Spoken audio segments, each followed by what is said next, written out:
motion portant ajournement de la Chambre est réputée adoptée. Par conséquent, la question est la suivante. Que la Chambre s'ajourne maintenant. La députée de Salish Gulf Islands. Merci, Monsieur le Président. C'est un honneur pour moi de prendre la parole ce soir pour revenir sur une question que j'ai posée durant la période des questions l'année dernière, le 27 octobre. Donc, Monsieur le Président, c'est un sujet qui préoccupe bon nombre de Canadiens.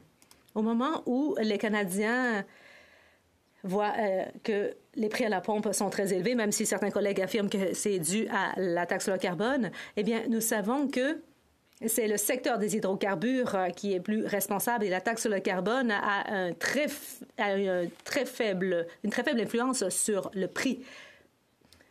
Bon, j'essaie de vous montrer ici que j'appuie l'Ukraine, nous appuyons l'Ukraine. Vous pouvez le voir avec mon ruban.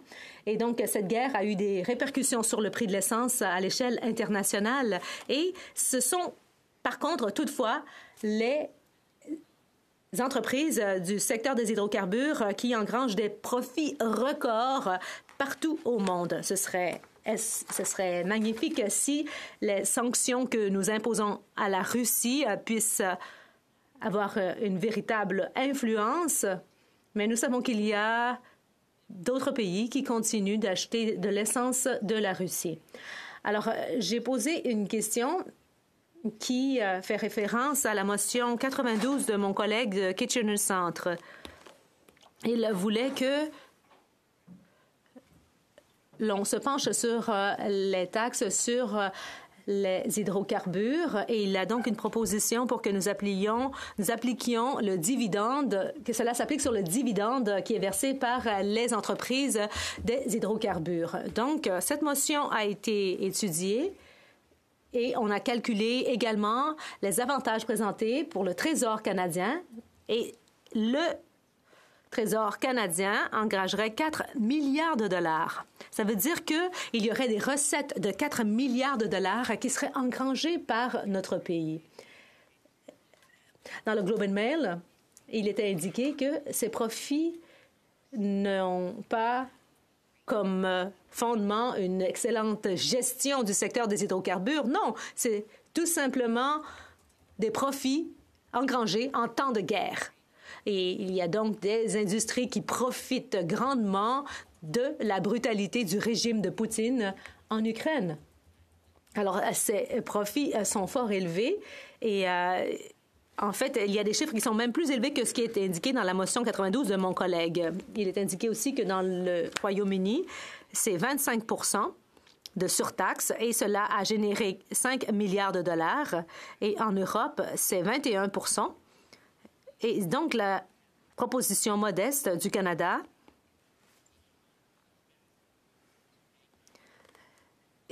qui serait similaire à celle imposée dans le secteur des assurances et des banques correspond à 15 Donc, voici la réponse qui a été donnée à mon collègue. On lui a dit que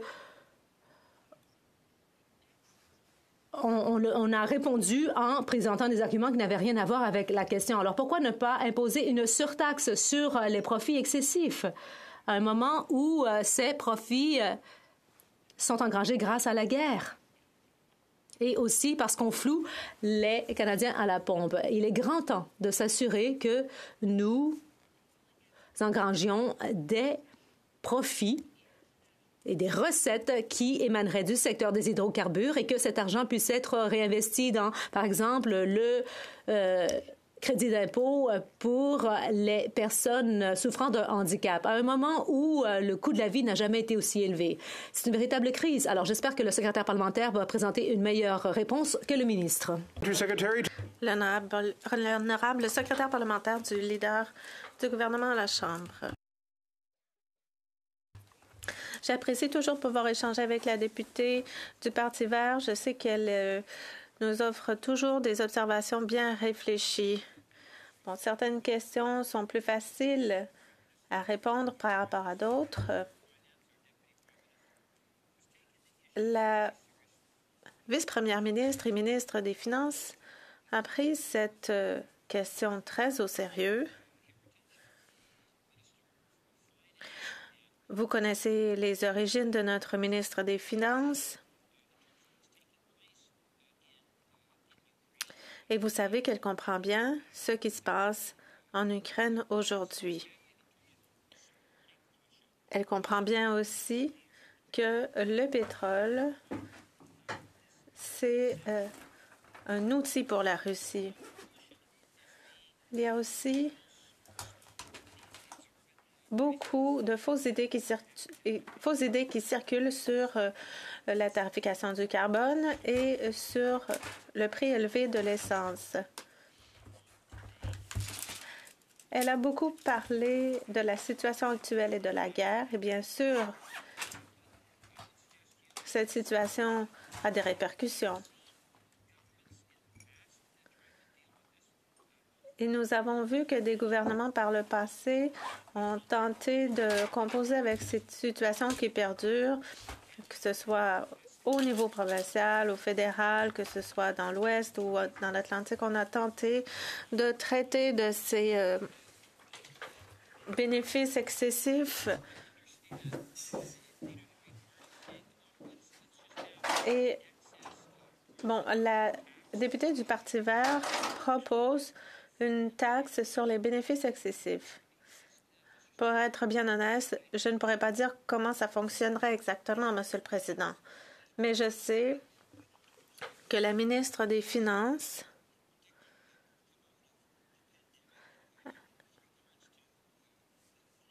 accueille favorablement les propositions. Bon, on peut penser avec la pandémie, certains secteurs ont engrangé d'énormes profits. Et il est peut-être possible d'imposer davantage des entreprises où il y a une grande richesse. Je ne sais pas si il existe un intérêt à l'heure actuelle pour une taxe sur les bénéfices excessifs. Mais bien sûr, il faudrait aussi penser à d'autres aspects de ce débat. Bon, je pense que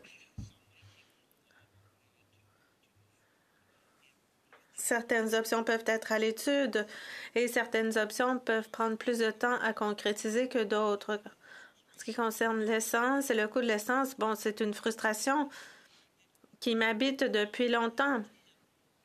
J'ai été élue en 2010.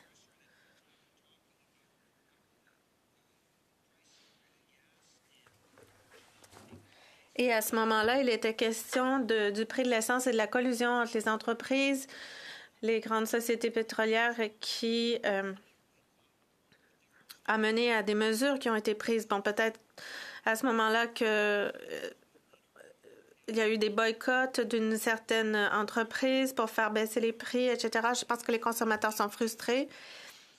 À Winnipeg, c'est encourageant de voir qu'il y a une nouvelle société qui est présente, la société 204. Et je peux vous dire que le prix de l'essence a baissé depuis l'arrivée de cette entreprise. La députée de Saanich Gulf Islands. Merci, Monsieur le Président. Je remercie le secrétaire parlementaire pour sa réponse raisonnable. J'espère que la ministre des Finances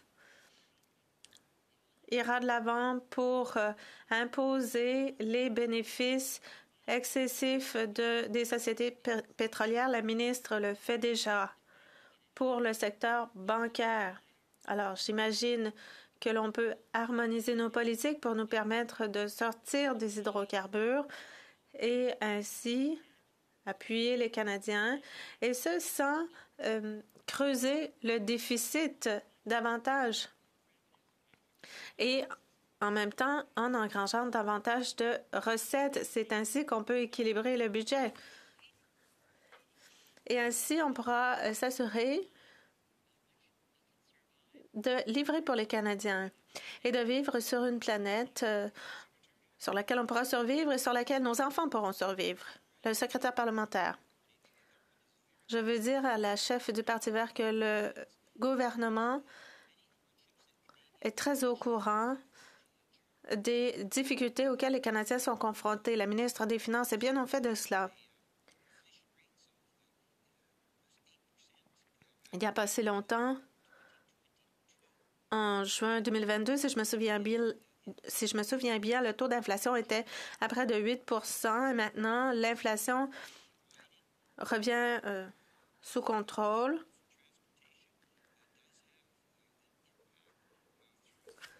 Oui, bien sûr, le prix de l'essence, c'est une question importante quand on pense aux consommateurs qui se font flouer à la pompe.